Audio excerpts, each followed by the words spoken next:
il y a une petite lueur d'espoir, où tu commences à avoir la joie, tu te lèves, les choses se compliquent. Et toi-même tu le sais. Jusqu'à quand?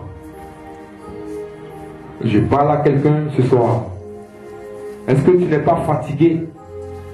Assieds-toi un jour et commence à réaliser que ta vie là, il y a quelque chose qui ne va pas.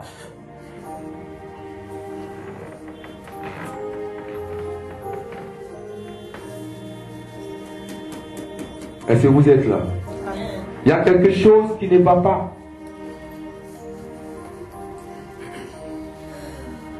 Parce que, vous savez, quand un homme de Dieu ou quelqu'un se lève, il te regarde dans les yeux, il te dit, 2013, tu vas te marier. Ça veut dire que si 2013, sinon je peux faire prendre un mois, une année qui est passée. 2012, tu vas te marier. 2012, tu vas avoir tes papiers. 2012, tu vas avoir des enfants. Amen. Il y a deux choses que tu dois comprendre. Si 2012 finit, que tu ne t'es pas marié, tu n'as pas eu d'enfant et tu n'as pas eu la prophétie qui est lancée sur toi, il y a deux choses. Soit la prophétie est fausse, ou deux, il y a quelque chose qui s'est passé. Est-ce qu'on comprend?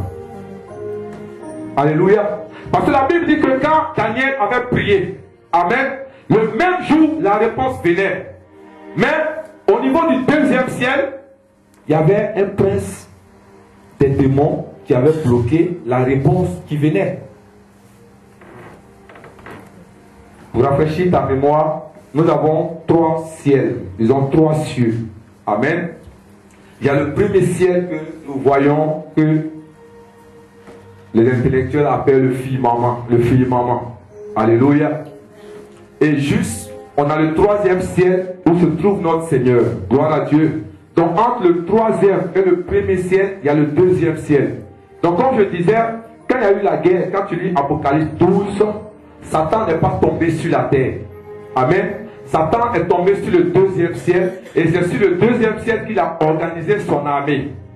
C'est pour cela que quand tu vas lire Éphésiens chapitre 6, vous allez voir qu'il y a des principautés, des dominations, des princes des ténèbres qui sont organisés comme une armée.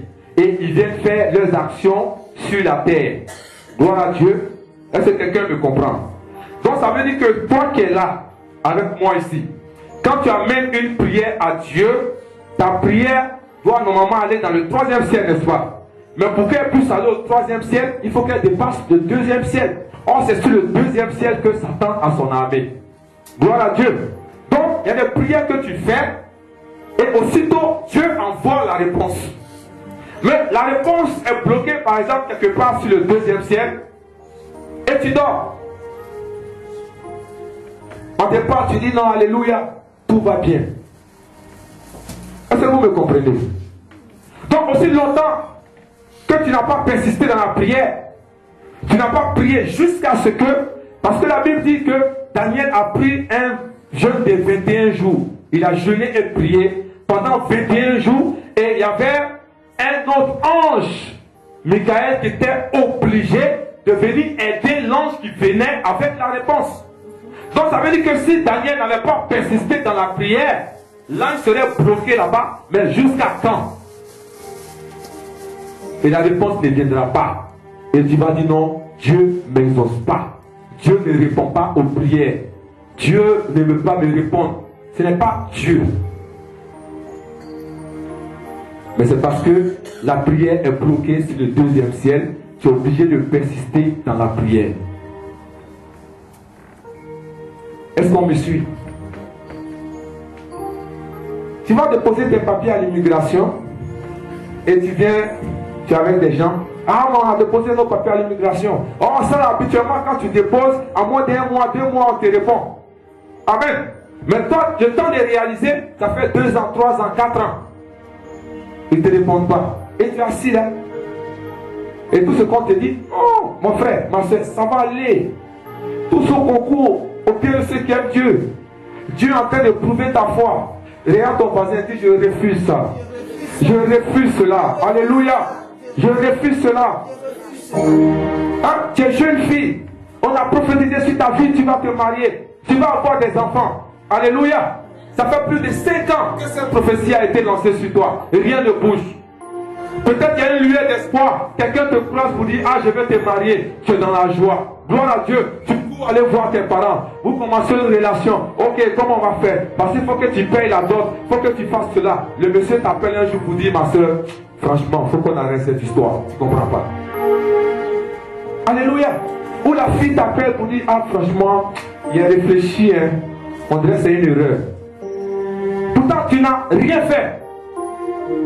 Est-ce que vous comprenez ce dont je suis en train de parler? Alléluia.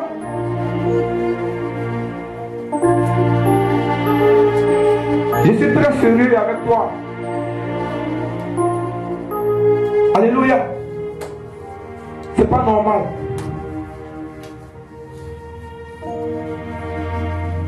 Est-ce que vous êtes avec moi? Regarde ton voisin. Du voisin. Excuse-moi si je ne te parle pas, mais c'est très sérieux. Il s'agit de ma vie. Il faut que je sois concentré. On va parler après. Amen. Est-ce que tu comprends ce dont je suis en train de parler? Peut-être que tu ne réalises pas, mais plus tard tu vas comprendre. Pourquoi quand c'est sur toi c'est compliqué? Pourquoi? Ces choses-là, tu ne réalisais pas quand tu n'étais pas encore chrétien. Comme ça, souvent quand tu pars, tu dis ouais, quand j'étais païen, mais c'était mieux. Mais tu étais avec Satan là-bas. Comment il va faire quoi? Mais comme il sait que tu as réalisé que ces choses-là sont sérieuses et que tu commences à prendre conscience, il va t'attaquer. Je ne sais pas si vous comprenez.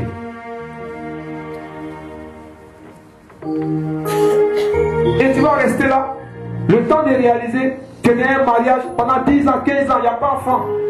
Tu vas dire, non, il faut qu'on a adopté. C'est ce que tu peux dire. La nature va te dire, non, on va adopter, c'est rien. Mais il y a un problème. Alléluia. Mais combien de fois tu vas chercher à voir ces choses-là pendant que le Seigneur t'a promis? Le Seigneur te dit, je te donne. C'est qu'il y a un problème. Réalise et prends conscience que quand je me lève pour aller faire où je vais faire, il y a toujours blocage. Il y a un problème. Le problème, ce n'est pas parce que tu ne sais pas prier. Ce n'est pas une histoire de savoir prier. Il faut savoir où tu es quitté. Il y a des gens, ils connaissent bien leur famille. Ils connaissent la sorcellerie qui passe son plein. Mais quand ils arrivent en Europe, ils changent. Ils ne croient même plus à la sorcellerie. Pourtant, elle est bien. Alléluia. Avant même que tu arrives, peut-être qu'on allait te laver même, je ne sais pas. Mais tu arrives ici. Là, tu commences à parler comme eux. La sorcellerie, ça n'existe pas. Alléluia.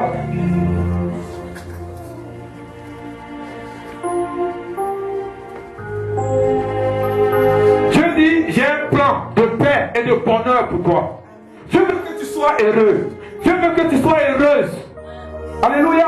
Je veux que tu sois prospère. Frère, tu es quitté en Afrique. Tu arrives en Europe. Tu es là. Pendant 20 ans, 25 ans, tu ne peux pas aller voir tes parents. Tout ce que tu sais, c'est que tu apprends que telle personne est morte. Telle personne a fait ceci.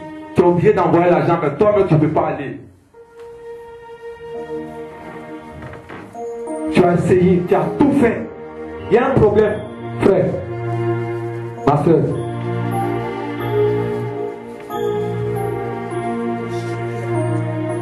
Il faut bien checker dans ta famille. Alléluia.